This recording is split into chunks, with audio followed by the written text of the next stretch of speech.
దేవుడెవరు? మనిషి విషయంలో దేవుడు ఏం ఆలోచన కలిగి ఉన్నారు?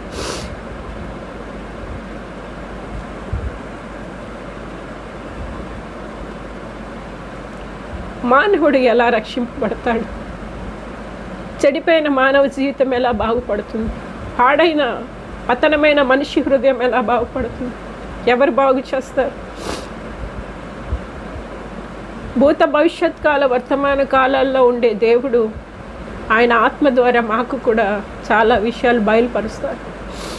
ఆయన ఆత్మ ద్వారా మాకు బోధిస్తారు. ఈరోజు ఉన్నంత సంతోషముగా లోకం ఉండదని మాకు తెలుసు. మనుషుల పరిస్థితి కూడా అలా ఉండదని నాకు తెలుసు.